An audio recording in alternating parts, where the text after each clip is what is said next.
Hi Reddit, I'm a 27 meters who's been dealing with a really tricky situation at work, and I need some outside perspective. I spend a lot of time reading stories on here about people who suddenly changed their behavior, and it's got me questioning everything. The thing is, I've got this coworker who's been causing problems, and his recent change in attitude has me seriously confused. I keep wondering if people can actually change that quickly, or if there's always something else going on beneath the surface. I should probably start with some background about my family.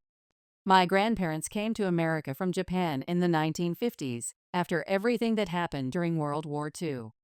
My grandfather rarely talked about the internment camps, but the few stories he did share left deep scars that shaped our entire family's perspective. My parents were both born here, dad in California, mom in Oregon. They met in college, where they both studied engineering. Mom was brilliant, always talking about wanting to design safer cars. That dream got cut short when a drunk driver ran a red light one night. I was only 3, but Dad made sure I knew everything about her dreams, her determination, and most importantly, her belief that we could make the world better through our work. School was rough growing up. Even in a supposedly diverse area, kids can be cruel. They'd make slanted-eyed gestures behind teachers' backs, ask if I knew kung fu, or tell me to go back to China, not even getting the country right. The worst was when they'd mock my mom's death, saying maybe she should have designed a better car for herself. I found myself in the principal's office pretty regularly, my knuckles bruised from fighting back. Every time Dad had to leave work to pick me up after a fight, I'd see that look in his eyes. Not anger, just this bone-deep exhaustion. Dad basically put his whole life on hold to raise me. He'd work at this tech company during the day, then pick up evening shifts doing IT support, sometimes not getting home until 2 or 3 in the morning. We didn't have any family nearby to help, so a big chunk of his second paycheck went to after-school programs and babysitters. I'd stay up some nights, pretending to be asleep when he got home, and I'd hear him in the kitchen making my lunch for the next day. He'd pack himself these tiny portions, if anything at all. I'd find out later he was skipping meals to make sure I always had enough to eat. When my friends would complain about their parents not buying them the latest PlayStation or whatever, I couldn't even relate. All I could think about was my dad, passed out on the couch still in his work clothes, trying to give me a better life than he had. Everything changed when I was 8 years old, and it all started because my dad couldn't ignore someone who needed help. Scene: the fateful meeting. Dad was dragging himself home after another double shift when he spotted a car pulled over with its hazards on. Even though he was dead on his feet, he still pulled over to help. That's how we met Barry, an African American man whose car just needed a jump start. While they waited for Barry's battery to charge, they got talking and realized they had more in common than they'd first thought. Barry was raising his son, Ryan, alone after losing his wife to cancer. Ryan was dealing with the same kind of racism at school that I was, just from a different angle. Watching our dads talk that night was like seeing two puzzle pieces click into place. Barry would bring Ryan over to hang out with me, and suddenly I had someone who really got what I was going through. While we played video games or watched anime, our dads would be out in the driveway, heads buried under the hood of whatever car needed fixing. Dad had gotten pretty good at fixing things around the house out of necessity. We couldn't afford repair services, so he learned everything from YouTube tutorials. Barry noticed how naturally my dad took to car repair. And one day he made an offer that would change everything. He wanted my dad to come work at his auto shop. At Barry's auto shop. The pay at Barry's shop wasn't anything extraordinary, but it meant Dad could finally quit his late-night IT work. I started seeing him at dinner time, instead of just catching glimpses between his shifts. Sometimes I'd even wake up to find him actually sleeping in his bed, instead of passed out on the couch, still wearing his work uniform. I started hanging around the shop after school, gradually learning about cars. While Ryan buried himself in his criminal justice textbooks, dreaming about law school, I was learning how to diagnose engine problems and replace transmissions. Every night, I'd come home and find myself watching car repair videos online, taking detailed notes, and pestering my dad with questions about everything I'd learned. By the time I finished high school, my path was clear. Ryan took a job at Target to help pay for his college tuition, but I went straight to work at Barry's shop. Some of my teachers seemed disappointed. They thought I was wasting my potential by not going to college. But honestly, working alongside my dad, seeing the respect he'd earned in the community through his skill and dedication, it felt more right than any classroom ever had. A few years into working at the shop, I met Tracy at a friend's birthday party. She was 3 years older than me and worked as a nurse at the local hospital. We connected immediately, bonding over our shared experiences of helping people through our work. After dating for a while, we started talking about getting engaged and moving in together. By then, I'd saved enough from the shop to make it happen. Moving day. Packing up my room at Dad's house hit harder than I expected. It wasn't about the distance. I'd still see him every day at work, but it felt like the end of an era. The night before I moved out, Dad and I stayed up late, talking about Mom, about all those years when he was working 2 jobs, and about how far we'd come.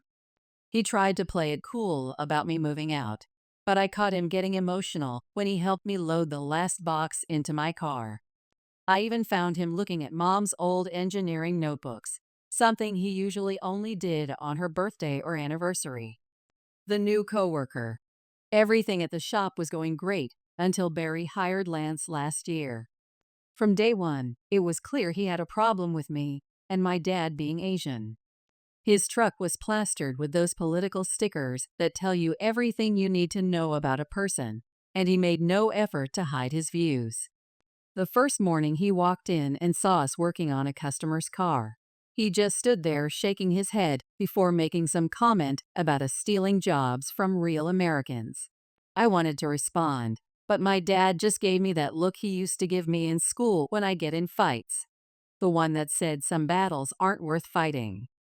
The missing tools. About a month after Lance started, tools began disappearing from the shop. At first, it was just small stuff.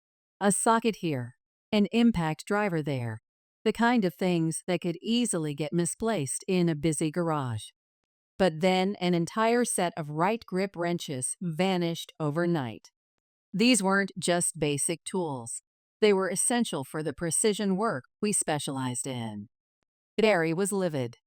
He called everyone into the garage one morning, even the front desk staff, who rarely ventured near the tools, and gave this intense speech about trust and responsibility. He made it clear that if anyone knew anything at all, they needed to come forward.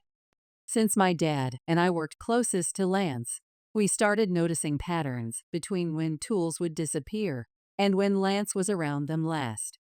We tried to keep track without being obvious about it, but Lance caught on pretty quick.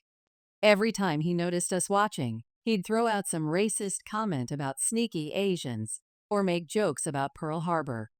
Sometimes he'd even mock my grandfather's internment camp experience, asking if we were taking inventory, like back in the camps. After weeks of this, my dad finally went to Barry about our suspicions. My dad isn't someone who complains or causes trouble. He always taught me what his father told him: keep your head down, let your work speak for itself, and never give them a reason. So when he actually spoke up about Lance, Barry took it seriously. But without concrete proof, all Barry could do was warn Lance that he'd be fired if anything else went missing. Escalating tensions. The tool disappearances stopped after that conversation, which pretty much confirmed our suspicions about who was behind it. That warning from Barry sent Lance over the edge. He cornered my dad in the parking lot that evening, getting right in his face about how we were trying to steal jobs from hard-working white men like him. After that, Lance became a complete nightmare to work with. He'd have these explosive outbursts while working on cars, throwing tools around, and damaging vehicles in the process. Once, he got so angry he put a huge dent in a customer's door with a wrench, all while muttering about taking back America. One of our regular customers, Mrs. Thompson, this sweet elderly lady who'd been coming to us for years, happened to walk in during one of Lance's meltdowns.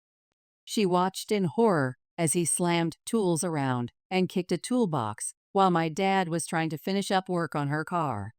Barry managed to smooth things over with her, but you could tell he was at his limit with Lance. He pulled Lance into his office and gave him an ultimatum. One more outburst, and he'd be out of a job. Instead of taking the warning seriously, Lance decided to blame my dad since it was his customer who complained. That evening in the parking lot, Lance got in our faces and told us we were going to pay for almost getting him fired. But then something strange happened. The suspicious change. The next week, Lance was like a completely different person. He wasn't exactly friendly, but all the aggressive behavior just stopped. No more racist comments. No more throwing tools. Nothing. My dad and I kept exchanging glances across the garage, waiting for the other shoe to drop. Then one evening, as we were closing up shop, my dad's car wouldn't start. The alternator had been going bad for a while, but money was tight after helping me with my engagement ring for Tracy, and Dad kept putting off replacing it. I was about to offer him a ride home when Lance pulled his truck around. Instead of leaving like he usually did, he parked right in front of my dad's car. Given everything that had happened, I tensed up, ready for another confrontation. But instead of starting trouble, Lance stepped out of his truck and asked about the alternator. Anyone who'd been in the shop lately could tell that's what was wrong. The car had been making that distinctive whining noise for weeks. What shocked us was when Lance actually offered to fix it.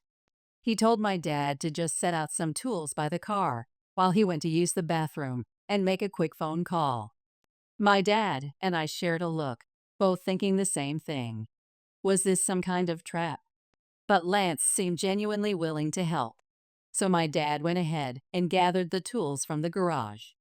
When Lance came back out, my dad tried to work out payment details, offering to compensate him for the time and parts. But Lance just waved him off, saying he owed us for how he'd been acting lately and wanted to make things right. He promised to have the car running by morning. The uneasy night. I wanted to believe he was trying to change. Maybe seeing Mrs. Thompson's reaction to his behavior had been a wake-up call. But after months of dealing with his racist comments and violent outbursts, it was hard to trust this sudden transformation. I drove my dad home that night, and we spent most of the ride debating whether we'd made a huge mistake leaving the car with Lance. The only thing that gave us any comfort was that Lance had refused payment. Usually, when someone's trying to scam you, they want money up front. When we pulled into the shop the next morning, my dad's car was right where we'd left it, and sure enough, it started up perfectly. Lance had replaced the entire alternator overnight. My dad tried again to pay him for the parts, at least, but Lance insisted it was on the house. He kept saying he wanted to make amends for his past behavior. The whole thing left me feeling uneasy. Either Lance had had some kind of miraculous change of heart, or he was up to something. After everything we'd been through with him, I couldn't help but suspect it was the latter. The setup revealed. It had been a full day since Lance fixed my dad's car, and he was still acting like a completely different person. No racist comments, no angry outbursts, just normal workplace conversation, and even a few friendly nods in our direction. After nearly a year of dealing with his hatred and abuse, this sudden change was giving me whiplash. Tracy kept telling me maybe Barry's threat to fire him had finally sunk in. Or maybe fixing my dad's car was his way of showing he wanted to make things right. But something about this whole situation just didn't sit right with me. A few days after Lance fixed my dad's car, Barry discovered more missing tools from the shop. This time, it was just some basic cross-force wrenches, not even a complete set. They were so common that none of us even noticed they were gone at first. But when Barry found out, he was absolutely livid. What happened next was strange. Instead of gathering everyone like he did last time, Barry went straight for Lance. We all exchanged knowing looks, thinking Lance was finally going to get what was coming to him. But when Barry called Lance into his office, Lance didn't look worried at all. He just got up with this calm smile and followed Barry like they were going to have a friendly chat. The betrayal. Lance came out of Barry's office with this smug look on his face. Then Barry appeared, looking like someone had just sucker punched him, and called my dad into his office. I wanted to go with him, but I knew this was between them. When my dad came out, he told me everything. Barry had started by asking if Dad was having money troubles, bringing up how he'd been putting off fixing the alternator. He tried to make it sound like my father was desperate for cash, even though Barry knew Dad had just helped me buy Tracy's engagement ring. My dad explained what he always said, that he tries to get the most life out of parts before replacing them, something Barry should have known after 15 years of friendship. But Barry wasn't buying it. He got really quiet, looked my dad straight in the eye, and asked if there was anything he wanted to confess. When my dad said he had nothing to confess, Barry pulled out his phone and showed him some security footage. The video showed my dad going into the garage that night Lance offered to fix his car, grabbing some tools, and walking out with him. Then it showed me picking him up and us driving away. The whole thing looked terrible, like we'd stolen the tools and made a getaway together. That's when everything clicked. Lance had been recording the whole thing, planning to use it against us from the moment he offered to help. He'd probably been watching my dad struggle with that alternator for weeks, just waiting for the perfect moment. And because I gave my dad a ride home that night, Lance managed to make me look complicit in the whole thing. The false accusations. My dad tried desperately to explain the truth to Barry. How Lance had specifically told him to get those tools. How this was all a setup. But Barry wouldn't hear it. According to the footage, Lance was inside the building when my dad took the tools. So how could he have told my dad to get them? To make things worse, Barry pointed out that my dad's been fixing cars for over a decade. Why would he suddenly need Lance's help with something as basic as an alternator? Everything that made Lance's offer seem suspicious to us at first was now being used against my dad. The firing. Lance had played it perfectly. He'd gone to Barry acting concerned, saying he'd noticed the tools were missing, but wanted to give my dad a chance to return them before reporting anything. He even brought up how my grandfather had been in the internment camps, suggesting maybe that's where I learned to be sneaky, a comment that made my blood boil, but that I couldn't respond to without making things worse. In the end, Barry had no choice but to fire my dad. The only reason I still have my job is because my dad, even while watching his whole life fall apart, made sure to tell Barry that I had nothing to do with any of it. Before I left that day, Barry pulled me aside and warned me to watch my every move from now on. He said I should treat every moment at work like I've got a target on my back. Document everything I do. Take pictures of tools before and after I use them. Never work alone if I can help it. The whole conversation made me sick to my stomach. This was the same shop where I'd practically grown up, where I used to come after school to watch my dad work, where Barry had given us a chance when we needed it most. Now it felt like hostile territory.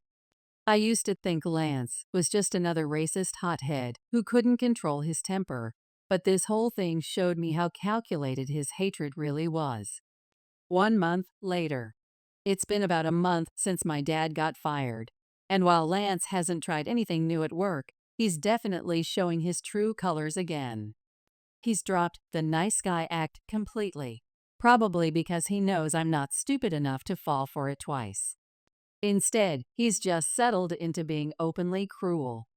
Every morning when I come in, Lance has some new comment about my dad. How's your old man enjoying his free time? Or must be nice to sleep in every day. The other day, he even had the nerve to ask if Dad was practicing his origami since he had so much spare time now. He says it all with this smug little smile, like he's so proud of himself for destroying a man's career. The aftermath.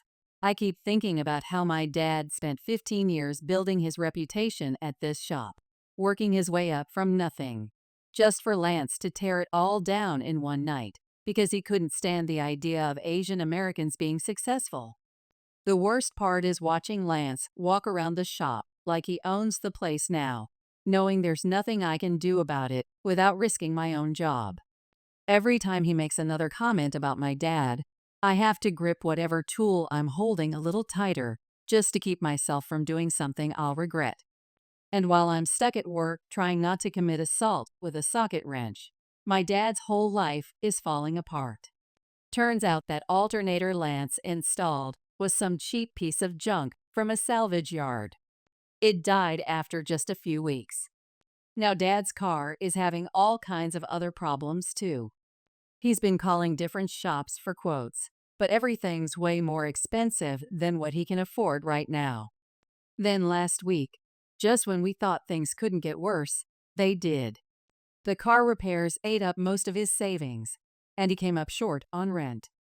My dad, who's never missed a payment on anything in his life, had to go beg his landlord for more time. Living together. My dad tried everything to work something out with his landlord. He offered to pay extra next month, suggested doing maintenance work around the property to make up the difference, anything to buy himself some time. But they wouldn't budge, just slapped him with a 10-day notice, like he hadn't been a perfect tenant for the past 8 years.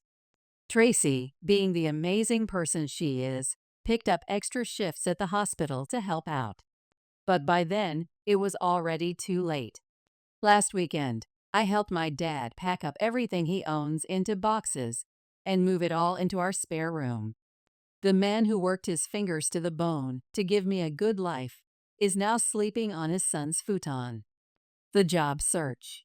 The job search has been a nightmare. Every auto shop in town seems to have heard some version of the story, and nobody wants to take a chance on him. His situation is almost impossible.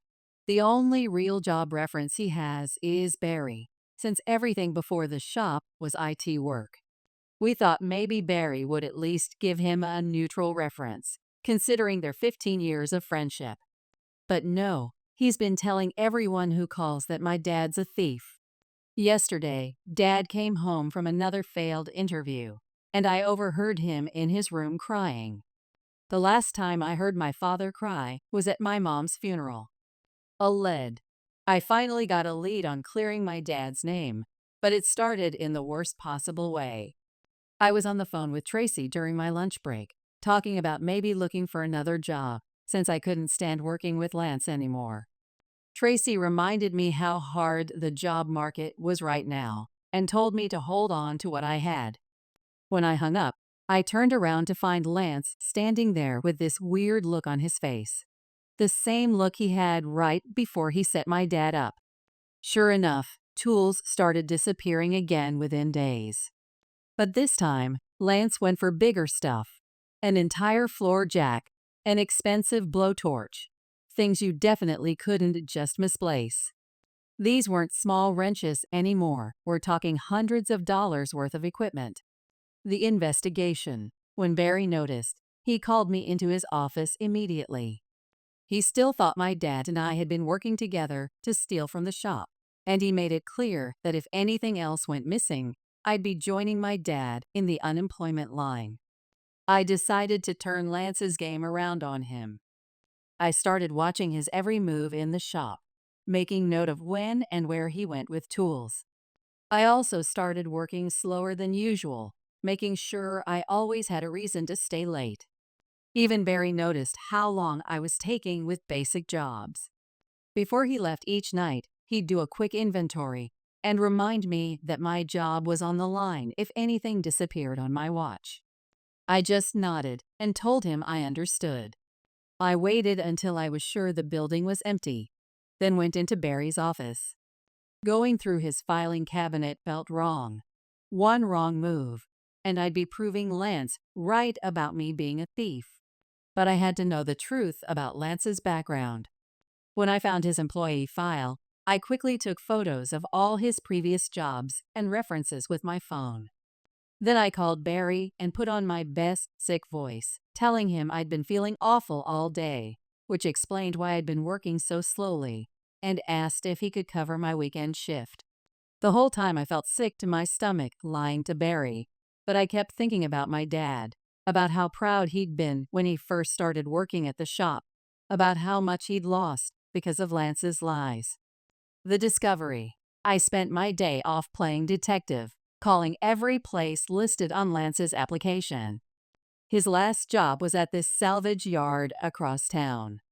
When I called, pretending to be job hunting, the owner, Dale, sounded desperate for help and told me to come in right away.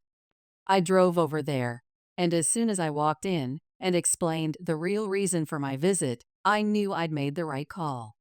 The moment I mentioned Lance's name, Dale's whole face changed. Turns out Lance had worked there, all right up until Dale caught him stealing parts and tools. After firing Lance, Dale did some digging and discovered that every single reference on Lance's application was fake.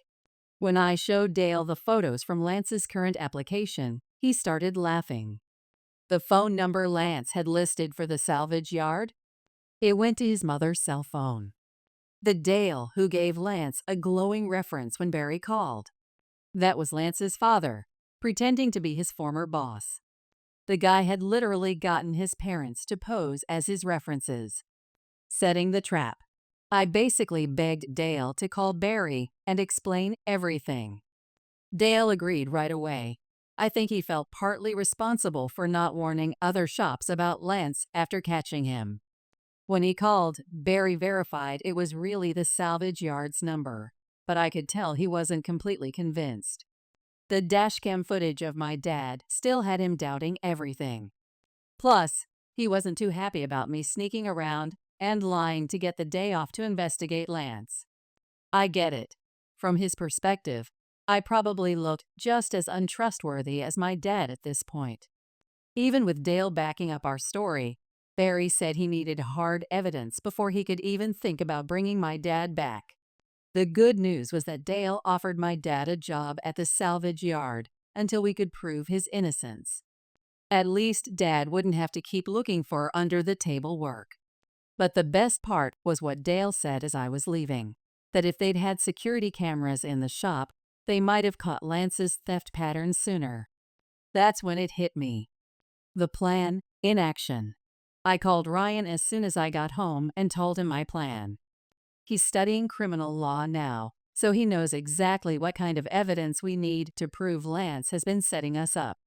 The next morning, I went straight to the electronics store and bought every small security camera they had in stock. The clerk probably thought I was paranoid, but I wasn't taking any chances this time. I got to the shop before sunrise and set up the cameras everywhere, under workbenches, behind toolboxes, anywhere that would give us a clear view of the whole garage. Then I put my acting skills to the test. When Lance arrived, I made sure he saw me storming into Barry's office, looking upset. I was actually just telling Barry about the cameras, but to Lance, it probably looked like I was getting chewed out again about the missing tools. The final setup. Around lunchtime, I pulled out the big performance. I called Ryan on speakerphone, knowing Lance would be lurking nearby, trying to eavesdrop. Ryan and I had planned this part out carefully. I did my best to sound desperate and scared, telling him how Barry was threatening to fire me if anything else went missing, begging him to talk to Barry for me. Ryan played his part perfectly, telling me there was nothing he could do to help. When I hung up, I caught Lance pretending to organize his toolbox nearby, barely hiding a smirk. He took the bait, exactly like we hoped he would. Catching the thief. The next day was business as usual. I worked on cars, organized my tools. By closing time, nothing had happened. and I started worrying that maybe Lance had figured out what we were up to. But the following morning, I knew he had him. Lance always took his break right after me, but this time he waited an extra hour. The moment I saw him checking his watch and looking around the garage, I knew he was about to make his move. Sure enough, after Lance went on his extended break, our hydraulic impact wrench mysteriously vanished, along with a slim gem from the lockout kit. I had to fight to keep the smile off my face as I went to tell Barry. When they came out together, I could see Barry was struggling not to laugh as he laid into me about the missing tools. His acting was almost as bad as Lance's, but Lance was too excited about his plan working to notice how fake it all seemed. Justice served. The moment we got to my car, I knew Lance had taken the bait. He'd used the Slim Jim to break in and plant the evidence, just like we thought he would. He couldn't even wait more than a day after overhearing my phone call with Ryan before making his move. When Barry discovered a blanket in my back seat, covering not just the missing impact wrench, but all the other tools that had disappeared over the past few weeks, I thought Lance was going to burst from pride. He was so confident he'd won that he actually held out his hand for me to shake, smirking as he said, "I guess this is goodbye, Ninja." The look on his face when Barry told us both to come back to the office was priceless. But the real satisfaction came when Barry told me to grab the cameras. That's when Lance's smug smile finally cracked. The evidence. The footage was crystal clear, from multiple angles. We had Lance on camera stealing the impact wrench and Slim Jim.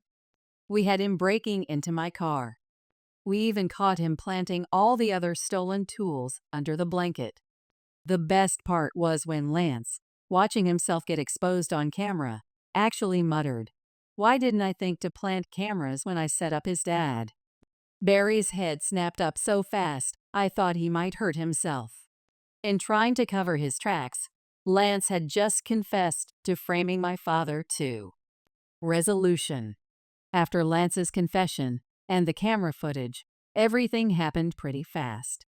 Barry called the police right there in the office, and they took Lance away in handcuffs. As they were leading him out, Barry shouted after them that Dale from the salvage yard would be more than happy to testify about Lance's history of theft. Watching Lance get pushed into that police car was probably the most satisfying moment of my life. Epilogue. Dad was back at work the next morning, and Barry even gave him a raise to make up for everything. I think Barry felt guilty about believing Lance's lies so easily, and was worried my dad might sue for wrongful termination, which he never would, but Barry didn't need to know that. Dale was disappointed to lose my dad as an employee so quickly, but he told us both that we'd always have a spot at the salvage yard if we needed it. It meant a lot knowing that at least one employer in town had seen through Lance's lies from the start. Dad's still living with me and Tracy for now. He could probably move back to his old place, but he doesn't want to rent from people who wouldn't give him a break when he needed one. I don't blame him. Besides, having him around has been nice. Reminds me of when I was a kid, except now I'm the one making sure he eats enough.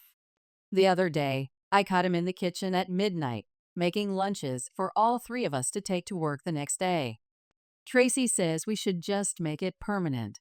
After all, in Japanese families, it's normal for multiple generations to live together. Plus, we'll need the extra help when the baby comes. Yeah, that's right. We found out last week. Dad cried when we told him, but this time they were happy tears. After everything Lance put us through, seeing my dad back at work, joking with customers, and actually sleeping through the night again, that's all I really wanted. Well, that and making sure my kid grows up knowing their grandfather is a hero, just like I did.